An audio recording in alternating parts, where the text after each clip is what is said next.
Hello student, class 8 science का question paper है annual exam 24-25 session का। तो जिन बच्चों का ये एग्ज़ाम हो चुका है वो अपने आंसर चेक कर सकते हैं, एंड जिनका अभी नहीं हुआ है उनके लिए इंपॉर्टेंट है इसे अच्छी तरह से प्रैक्टिस कर लेना, एंड साथ ही साथ प्लेलिस्ट को भी प्रैक्टिस कर लेना। प्लेलिस्ट के अंदर जितने क्वेश्चन पेपर्स है लिंक डिस्क्रिप्शन में। तो चलिए इसका सोल्यूशन करते हैं। तो इसका सेक्शन ए देखेंगे सबसे पहले। तो सेक्शन ए में ऑप्शन वाले क्वेश्चन है ऑब्जेक्टिव। तो फर्स्ट क्वेश्चन है, when heated in air coal burns to produce. जब एयर में कोल को बर्न करते हैं, मतलब हीट करते हैं, है ना। हीट का मतलब कोल को ऑक्सीजन दे के बर्न करते हैं। जब एयर का मतलब ऑक्सीजन से है, तो हीट करने पर क्या होता है, क्या बनता है? कार्बोनेट्स बनते हैं, कार्बन डाइऑक्साइड गैस बनती है, ऑक्सीजन गैस बनती है कि क्लोरोफ्लोरोकार्बन्स। तो यहाँ पे कोल को जब हम जलाते हैं तो कार्बन डाइऑक्साइड गैस प्रोड्यूस होती है। तो बी ऑप्शन इसका करेक्ट है। कोल को जलाने से कार्बन डाइऑक्साइड गैस बनती है। कोई भी फ्यूल है, कोल एक फ्यूल ही तो है, तो उसको बर्न करेंगे तो कार्बन डाइऑक्साइड गैस बनेगी। ठीक है, तो कार्बन डाइऑक्साइड गैस इसका आंसर है क्वेश्चन 1 का। B option carbon dioxide gas correct है। नेक्स्ट क्वेश्चन पे आते हैं। Second question, coke is obtained from. Coke किससे बनता है? कोक बनता है डिस्ट्रक्टिव डिस्टिलेशन ऑफ पेट्रोलियम से, रिफाइनिंग ऑफ कोल से, डिस्ट्रक्टिव डिस्टिलेशन कोल से कि रिफाइनिंग ऑफ पेट्रोलियम से। तो इसका आंसर सी ऑप्शन है, डिस्ट्रक्टिव डिस्टिलेशन ऑफ कोल। जब हम कोल का डिस्ट्रक्टिव डिस्टिलेशन करते हैं कोल का, ठीक है, तो सी ऑप्शन इसका आंसर है। किससे बनता है coke? Destructive distillation of coal. तो ऑप्शन सी सेकंड का आंसर है। तो आई होप सबको पता होगा कि कोल का डिस्ट्रक्टिव डिस्टिलेशन करने से कोक बनता है। ठीक है, नेक्स्ट क्वेश्चन देखो। If a person cloth catch fire the best way to extinguish the fire is. तो अगर किसी पर्सन के कपड़ों में आग लग जाए तो क्या तरीका है कि उसको बुझाया कैसे जाए उस आग को? वाटर ऑन द क्लॉथ्स फेंक दो, पानी फेंकने से? नहीं, ऐसा तो नहीं है। फायर एक्सटिंग्विशर यूज़, तो कपड़ों के लिए थोड़ी ना हम फायर एक्सटिंग्विशर यूज़ करेंगे, है ना। ये भी नहीं है। Cover the person with a woollen blanket. उस पर्सन को कवर कर देना चाहिए एक वुलन ब्लैंकेट से। ये बिल्कुल ठीक तरीका है। अगर कपड़ों में आग लग जाए तो हमें क्या करना चाहिए? वुलन ब्लैंकेट से कवर करना चाहिए पर्सन। तो ये सी ऑप्शन इसका आंसर है। जब भी कपड़ों में आग लगे तो वुलन ब्लैंकेट से कवर करना चाहिए पर्सन। ठीक है, तो थर्ड का आंसर सी ऑप्शन हो जाएगा, cover the person with a woollen blanket.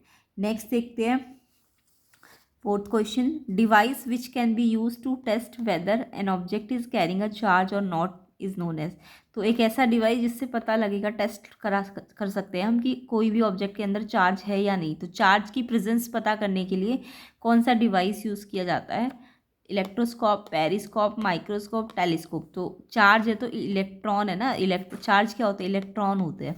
तो इलेक्ट्रोस्कोप चाहिए होता है उसके लिए। ए ऑप्शन इसका करेक्ट है। तो चार्ज मतलब इलेक्ट्रॉन से मतलब है ना, तो इलेक्ट्रोस्कोप। ए ऑप्शन इसका आंसर है फोर्थ का। तो आई होप सबको पता चल गया होगा, अगर नहीं भी पता होगा, चार्ज पता करने के लिए इलेक्ट्रोस्कोप डिवाइस का यूज़ किया जाता है। नेक्स्ट क्वेश्चन देखते हैं। नेक्स्ट क्वेश्चन है, which is the sure test of charge on body. किसी भी बॉडी में चार्ज है तो उसका पक्का टेस्ट क्या है? लाइटनिंग, कॉम्बिनेशन, इंसुलेशन की रिपल्शन। तो चार्ज आपको पता है ना, अगर सेम चार्ज है तो वो रिपेल करते हैं, अपोजिट चार्ज है तो वो अट्रैक्ट करते हैं। तो चार्ज की टेस्ट का पता लगाने के लिए रिपल्शन, अगर कोई चार्ज सेम होगा तो आपस में रिपेल करेगा। तो चार्ज का पक्का पता करना है तो इनमें से रिपल्शन एक तरीका है जिससे चार्ज का श्योर टेस्ट हो जाएगा। C option. अट्रैक्शन से भी पता चल जाएगा, यहाँ पे रिपल्शन है ऑप्शंस में, तो रिपल्शन एक तरीका है जिससे टेस्ट ऑफ चार्ज का पता चल जाएगा। तो सी ऑप्शन इसका आंसर है। तो सी ऑप्शन रिपल्शन फिफ्थ का आंसर हो जाएगा। तो जिनके एग्ज़ाम नहीं हुए अभी उनको अच्छी तरह से इसकी प्लेलिस्ट को भी चेक कर लेना। साइंस की भी बनी हुई है, मैथ्स की भी बनी हुई है। साइंस की प्लेलिस्ट का लिंक मैंने डिस्क्रिप्शन में डाला हुआ है। एंड वीडियो को ज़्यादा से ज़्यादा शेयर कर देना, कम से कम 1000 लाइक जल्दी जल्दी कर दो ताकि आपको इसका कंप्लीट सोल्यूशन मिलेगा। एंड प्लेलिस्ट को भी ज़रूर चेक करना। नेक्स्ट क्वेश्चन देखते हैं six, which of the following is the unit of pressure. इनमें से कौन सी प्रेशर की यूनिट है? प्रेशर क्या होता है? फोर्स अपॉन एरिया ना। तो प्रेशर किस में मेजर किया जाता है? इसकी यूनिट क्या है? न्यूटन, जूल, वॉट की पास्कल। तो प्रेशर की यूनिट पास्कल होती है।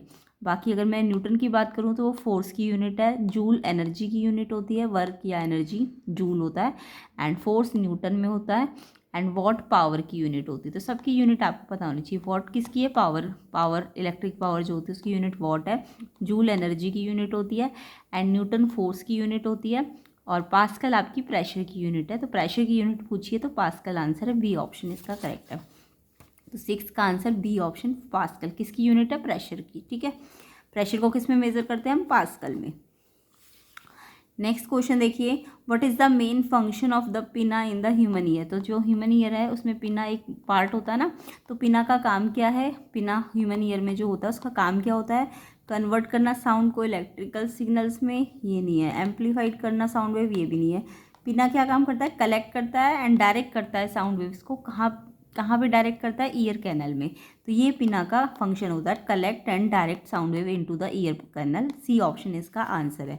तो पिना का फंक्शन भी आपको याद होना चाहिए, कलेक्ट करना, डायरेक्ट करना साउंड वेव को ईयर कैनल में। सी ऑप्शन इसका आंसर है। नेक्स्ट क्वेश्चन देखो, why does sound travel faster in solid compare to liquid और गैसेज। आपको पता है ना, साउंड जो होता है वो वैक्यूम में नहीं चलता। एक क्वेश्चन आता है, साउंड क्या वैक्यूम में चलेगा? नहीं, साउंड वैक्यूम में नहीं चलेगा, क्योंकि वैक्यूम में कोई मीडियम नहीं है ना। तो साउंड को चलने के लिए मीडियम चाहिए, यानी कि साउंड जो होता है ना, सॉलिड, लिक्विड और गैस, इनमें ही ट्रैवल करता है। तो सबसे ज़्यादा जो साउंड की स्पीड होती है वो सॉलिड में होती है, याद रखना। सबसे ज़्यादा स्पीड साउंड की सॉलिड में होती है, उसके बाद लिक्विड होती है, और सबसे कम स्पीड गैस में होती है। तो साउंड की स्पीड कैसे याद रखनी है? सॉलिड में सबसे ज़्यादा, फिर लिक्विड में, और सबसे कम किस में होती है? गैस में। तो क्वेश्चन यही है कि साउंड सॉलिड में क्यों तेज चलता है? सबसे ज़्यादा तेज जो है सॉलिड में चलता है, ऐसा क्यों है? सॉलिड हैवियर होते हैं, सॉलिड लेस डेंसिटी होती है। नहीं, सॉलिड है तो हाई डेंसिटी होगी ना, ये तो गलत लिखा हुआ है। पार्टिकल सॉलिड के टाइटली पैक्ड होते हैं, जिससे वाइब्रेशंस ज़्यादा तेज़ी से ट्रांसमिट होती है। यस, ये इस करेक्ट रीज़न है कि सॉलिड में क्यों साउंड स्पीड से तेज़ी से चलता है, क्योंकि साउंड सॉलिड जो होते हैं ना, उनके पार्टिकल बहुत टाइटली पैक्ड होते हैं, क्लोजली पैक्ड होते हैं, जिससे क्या होता है, साउंड की जो वाइब्रेशंस होती है वो, क्योंकि क्लोजली पैक्ड है पार्टिकल, तो इसलिए वो फास्टर ट्रांसमिट हो जाएंगी। तो इस रीज़न के कारण सॉलिड में सबसे तेज़ स्पीड होती है साउंड की, उसके बाद लिक्विड में होती है, और सबसे कम स्पीड गैस में होती है, क्योंकि गैस के पार्टिकल बहुत दूर दूर होते हैं, तो वाइब्रेशंस को ट्रांसमिट बहुत धीरे धीरे होंगी ना गैस में। तो सॉलिड के क्योंकि पार्टिकल बहुत पास पास है, इसलिए वो वाइब्रेशन जो होती है साउंड की वो तेज़ी से चलती है। तो सी ऑप्शन इसका आंसर है। तो क्यों सबसे ज़्यादा तेज है साउंड का स्पीड सॉलिड में? क्योंकि सॉलिड के पार्टिकल टाइटली पैक्ड होते हैं, ये इसका रीज़न भी हो सकता है। ठीक है, तो 8th का आंसर सी ऑप्शन हो जाएगा। आई होप सबको समझ आ रहा होगा। ऐसे कंसेप्ट एंड डिटेल्ड सोल्यूशन आपको प्लेलिस्ट के अंदर भी मिलेंगे। प्लेलिस्ट की वीडियोस को, क्वेश्चन पेपर्स को अच्छी तरह से प्रैक्टिस कर लेना। आपका अच्छी तरह से पूरी प्रैक्टिस करनी है, ये नहीं सिर्फ देखना है, आपको उनको पढ़ना है, खुद ट्राई करना है, लिख लिख के देखना है, तो आपकी प्रैक्टिस हो जाएगी। ऐसी मैथ्स की प्रैक्टिस भी कर सकते हैं, प्लेलिस्ट बनी हुई है। तो साइंस की प्लेलिस्ट का लिंक मैं डिस्क्रिप्शन में डालूंगी, एंड इसका जो दूसरा पार्ट आएगा इस वीडियो का, उसका लिंक भी आपको डिस्क्रिप्शन में मिल जाएगा। तो इसके लिए आपको ज़्यादा से ज़्यादा 1000 लाइक कम से कम जल्दी जल्दी कर दो, ताकि आपको मैं इसका पूरा सोल्यूशन दे सकूँ, जल्दी जल्दी सेकेंड पार्ट दे सकूँ।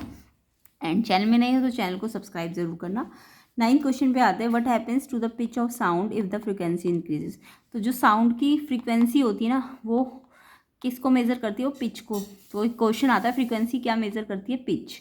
तो एक ये भी याद रखना, फ्रीक्वेंसी पिच पता लगाती है, और जो एम्पलीट्यूड होता है ना, वो लाउडनेस पता लगाता है। ये मैंने पहले भी करा रखा है कि एम्पलीट्यूड जो होता है साउंड का, ये एक्स्ट्रा पॉइंट बता रही हूँ, एम्पलीट्यूड से क्या पता लगता है? एम्पलीट्यूड से लाउडनेस पता चलती है। और फ्रीक्वेंसी क्या बताती है? फ्रीक्वेंसी आपको पिच बताती है साउंड की। ठीक है, पिच। तो जितनी ज़्यादा फ्रीक्वेंसी पिच भी उतनी ज़्यादा होती है, जितनी कम फ्रीक्वेंसी पिच कम होती है। ठीक है, तो फ्रीक्वेंसी ज़्यादा तो पिच ज़्यादा होती है। ऐसी एम्पलीट्यूड ज़्यादा है तो लाउड साउंड होता है, एम्पलीट्यूड कम होगा तो सॉफ्ट साउंड होगा। तो एम्पलीट्यूड बढ़ने से लाउडनेस बढ़ती है, ऐसी फ्रीक्वेंसी बढ़ने से पिच बढ़ती है। तो बिल्कुल ठीक है, फ्रीक्वेंसी बढ़ी तो पिच बढ़ेगी ना। यही तो क्वेश्चन है कि फ्रीक्वेंसी अगर बढ़ रही है तो पिच डिक्रीज होगी, सेम रहेगी, पिच बढ़ेगी, कि पिच एम्पलीट्यूड पे डिपेंड करती है, फ्रीक्वेंसी पे नहीं। अभी तो मैंने बताया पिच किस पे डिपेंड करती है? फ्रीक्वेंसी पे। फ्रीक्वेंसी पे पिच डिपेंड करती है, एम्पलीट्यूड लाउडनेस पे डिपेंड करता है। ठीक है, या लाउडनेस एम्पलीट्यूड पे डिपेंड करती है, पिच फ्रीक्वेंसी पे डिपेंड करती है। तो ये बिल्कुल गलत है कि पिच एम्पलीट्यूड पे डिपेंड करती है, तो एम्पलीट्यूड पे तो लाउडनेस डिपेंड करती है, ये गलत है। पिच इंक्रीज होगी, यस, फ्रीक्वेंसी बढ़ेगी, ये बढ़ेगी तो ये भी बढ़ेगी, ये घटेगी तो ये भी घटेगी। ऐसे एम्पलीट्यूड बढ़ेगा तो लाउडनेस बढ़ेगी। ठीक है, यानी ये बढ़ने से ये बढ़ता है लाउडनेस, फ्रीक्वेंसी बढ़ने से पिच बढ़ती है ना। तो पिच यस बढ़ेगी। तो सी ऑप्शन आपका आंसर है 9th का। आई होप समझ आ गया होगा। नेक्स्ट क्वेश्चन देखो, जब भी एक प्रिज्म क्या होता है? एक ग्लास का सॉलिड ग्लास 3D स्ट्रक्चर होता है ना, तो प्रिज्म में वाइट लाइट जब आप भेजते हो ना, तो वो वाइट लाइट क्या हो जाती है, 7 कलर्स में ना, वाइट लाइट 7 कलर से बनती है, तो वाइट लाइट अपने 7 कलर्स में डिवाइड हो जाती है, रिफ्रैक्ट हो जाती है। प्रिज्म के अंदर घुसने से वाइट लाइट 7 कलर में रिफ्रैक्ट हो जाती है, तो इसको हम डिस्पर्शन ऑफ लाइट कहते हैं। जब वाइट कलर 7 कलर्स में स्प्लिट हो जाती है तो उसको डिस्पर्शन ऑफ लाइट कहते हैं। तो प्रिज्म क्या करता है, प्रिज्म डिस्पर्शन करता है लाइट का, यानी लाइट को 7 कलर्स में स्प्लिट कर देता है। तो splitting of white light into 7 colour is called dispersion of light. A option इसका आंसर है। डिस्पर्शन की डेफिनेशन भी पता चल गई, splitting of white light into 7 colours through a prism is called dispersion. तो इसका answer 10th A, dispersion of light. Prism क्या दिखाता है, डिस्पर्शन ऑफ लाइट, यानी वाइट लाइट को वो 7 कलर्स में स्प्लिट कर देता है। नेक्स्ट क्वेश्चन देखो, नेक्स्ट क्वेश्चन नंबर 11 देखेंगे। Carrier of malaria causing protozoa. Malaria के जो कॉजिंग प्रोटोजुआ होते हैं उनको कौन लाता है, उनका कैरियर कौन है, तो female Anopheles mosquito, cockroach, housefly की बटरफ्लाई। तो ये तो सबको पता है ना, मलेरिया किससे होता है, एनाफ्लीज मॉस्किटो से होता है ना। फीमेल एनाफ्लीज मॉस्किटो क्या करती है, मलेरिया फैलाती है। तो ये तो बहुत ही सिंपल सा क्वेश्चन है, क्वेश्चन 11 का आंसर ए हो जाएगा, female Anopheles mosquito. Okay, next question देखो, कटिंग मैच्योर क्रॉप मैनुअली और बाय मशीन इज कॉल्ड। तो जब भी हम किसी जो मैच्योर क्रॉप यानी क्रॉप जब पक जाती है तो उसको काटते हैं या तो मैनुअली या मशीन के थ्रू, तो क्रॉप को काटने को क्या कहते हैं, जब मैच्योर होकर क्रॉप को काटते हैं तो उसे क्या कहते हैं, उसको हम हार्वेस्टिंग कहते हैं। बी ऑप्शन इसका आंसर है। तो हार्वेस्टिंग की डेफिनेशन है एक तरह से, कटिंग मैच्योर क्रॉप मैनुअली और by machine is called harvesting. B option इसका सही है। तो क्वेश्चन 12 का आंसर बी, हार्वेस्टिंग हो जाएगा। कटिंग करने को, क्रॉप को क्या कहते हैं, हार्वेस्टिंग। नेक्स्ट क्वेश्चन नंबर 13 देखो, the process of conversion of sugar into alcohol. ये भी डेफिनेशन है कि शुगर को जब हम अल्कोहल में बदलते हैं तो इस प्रोसेस को हम फर्मेंटेशन कहते हैं। सी ऑप्शन इसका आंसर है। तो फर्मेंटेशन की डेफिनेशन भी याद कर लेना। फर्मेंटेशन क्या है, process of conversion of sugar into alcohol is called fermentation. C option इसका करेक्ट आंसर है। क्वेश्चन नंबर 13 का आंसर सी। तो ये डेफिनेशन भी याद करते जाना साथ साथ। नेक्स्ट है 14, cloning is mode of. Cloning is a mode of. Cloning जो बनती है, क्लोन्स जो बनते हैं वो किस कारण, किसके कारण, कैसे बनते हैं, सेक्सुअल रिप्रोडक्शन से कि असेक्सुअल रिप्रोडक्शन से, कि दोनों से या किसी से नहीं। तो जो क्लोनिंग होती है वो एसेक्सुअल रिप्रोडक्शन का एक एग्जाम्पल होता है। तो एसेक्सुअल रिप्रोडक्शन में क्लोन बनाए जाते हैं, यानी इसमें सिंगल पेरेंट्स ही ज़रूरत होती है क्लोनिंग में। तो यानी कि 14 का आंसर आपका एसेक्सुअल रिप्रोडक्शन हो जाएगा। क्लोनिंग में एसेक्सुअल रिप्रोडक्शन यूज होता है। बी ऑप्शन इसका आंसर है। नेक्स्ट क्वेश्चन देखो, adolescent should be careful about what they eat because. तो जो एडोलेसेंट एज होती है आपकी, जो आफ्टर 15-16 एज में जो एज आती है, उसमें हम क्या करते हैं, जो हम खाते हैं उसके लिए बहुत केयरफुल होते हैं। ऐसा क्यों है कि प्रॉपर डाइट से हमारा ब्रेन डेवलप होगा, इस कारण से प्रॉपर डाइट जरूरी है, rapid growth taking place in their body. तो जो एडोलेसेंट होते हैं उनकी ना ग्रोथ हो रही होती है ना, तो ग्रोथ को बढ़ाने के लिए, रैपिड ग्रोथ को सही तरीके से करने के लिए प्रॉपर डाइट ज़रूरी है। तो ग्रोथ होने के लिए प्रॉपर डाइट चाहिए, इसलिए एडोलेसेंट को अपने डाइट के लिए केयरफुल रहना चाहिए। बी ऑप्शन इसका आंसर है। तो एडोलेसेंट को क्यों केयरफुल होना चाहिए डाइट के प्रति, क्योंकि उनको प्रॉपर डाइट चाहिए होगी, क्योंकि उनकी ग्रोथ हो रही होती है उस टाइम पे। तो क्वेश्चन 15 का आंसर बी ऑप्शन हो जाएगा। आई होप सबको समझ आ गया। नेक्स्ट क्वेश्चन देखिए, एजर्शन रीजंस है। 16th है, एजर्शन है आपका, लिक्विड एग्जर्ट करते हैं equal pressure at the same depth. Liquid जो होते हैं अगर डेप्थ सेम है तो इक्वल प्रेशर डालेंगे। यस, लिक्विड का प्रेशर किस पे डिपेंड करता है, डेप्थ पे। डेप्थ जितना ज़्यादा होती है ना, डेप्थ जितना ज़्यादा होती है प्रेशर भी ज़्यादा होता है। एक तरह से आप कह सकते हो, एक तरह से आप कह सकते हो प्रेशर डेप्थ के डायरेक्टली प्रोपोर्शनेट है। ये प्रोपोर्शनेट का साइन है, प्रेशर डेप्थ के डायरेक्टली प्रोपोर्शनेट है। डायरेक्टली का मतलब समझ गए, प्रेशर बढ़ेगा तो डेप्थ बढ़ेगी तो प्रेशर भी बढ़ेगा, और डेप्थ कम होगी तो प्रेशर भी कम होगा। अब देखो, क्योंकि डायरेक्टली प्रोपोर्शनेट है तो डेप्थ ज़्यादा तो प्रेशर भी ज़्यादा, डेप्थ कम तो प्रेशर भी कम, और डेप्थ अगर सेम है तो डेप्थ सेम है तो प्रेशर भी तो सेम ही होगा, है ना। तो यही तो बोल रहा है क्वेश्चन एजर्शन में कि डेप्थ सेम है, अगर डेप्थ सेम है, अगर डेप्थ सेम है तो अगर सेम डेप्थ है तो प्रेशर भी इक्वल लगेगा। यही तो मैं बताना चाह रही हूँ कि प्रेशर किस पे डिपेंड करता है, प्रेशर आपका डेप्थ पे डिपेंड करता है। जितना ज़्यादा डेप्थ डायरेक्टली डिपेंड करता है, तो डेप्थ ज़्यादा तो प्रेशर ज़्यादा, डेप्थ कम तो प्रेशर कम, और अगर डेप्थ सेम है तो प्रेशर भी सेम ही होगा, है ना। तो यस बिल्कुल ठीक है, एजर्शन वाली लाइन बिल्कुल ठीक है कि लिक्विड सेम डेप्थ है, अगर डेप्थ सेम है तो प्रेशर भी सेम ही लगेगा सेम डेप्थ पे। यस बिल्कुल ठीक है एजर्शन। रीज़न क्या है, pressure in liquid increase with depth, यही मैंने अभी बताया था कि इंक्रीज जैसे जैसे डेप्थ बढ़ेगी तो प्रेशर भी बढ़ जाएगा। यस ये भी ठीक है। तो यानी कि आपका एजर्शन भी ठीक है और रीज़न भी ठीक है। अब देखो रीज़न इसी चीज़ को तो एक्सप्लेन कर रहा है कि ये डायरेक्टली प्रोपोर्शनल है कि प्रेशर बढ़े, डेप्थ बढ़ेगी तो प्रेशर भी बढ़ेगा। तो इसी रीज़न से सेम डेप्थ होगी तो प्रेशर भी सेम ही होगा। तो एक्चुअल में दोनों ठीक भी है और रीजंस के थ्रू हमें समझ भी आ रहा है कि सेम डेप्थ पे सेम प्रेशर है, क्योंकि डेप्थ से प्रेशर बढ़ता है डेप्थ बढ़ने से। तो अगर सेम डेप्थ है तो प्रेशर भी सेम होगा। तो इसको एक्सप्लेन भी कर रहा है, दोनों करेक्ट भी है और ये एक्सप्लेन भी कर रहा है, इसके वाई का आंसर भी है ना। तो इसलिए एजर्शन रीज़न आपकी ठीक भी है और एक्सप्लेनेशन भी दे रहा है रीज़न आपको। तो एजर्शन रीजन ट्रू भी है और रीज़न एक्सप्लेन भी कर रहा है, इसलिए ए ऑप्शन इस ये 4 ऑप्शन में से बताने थे ना आंसर। तो एजर्शन रीज़न ट्रू भी है और एक्सप्लेनेशन भी ट्रू है, ए ऑप्शन है ये वाला। तो आपका जो आपका 16 क्वेश्चन का आंसर हो जाएगा ए ऑप्शन हो जाएगा। ठीक है, दोनों ठीक भी है और एक्सप्लेनेशन भी ठीक है, ए ऑप्शन इसका आंसर है।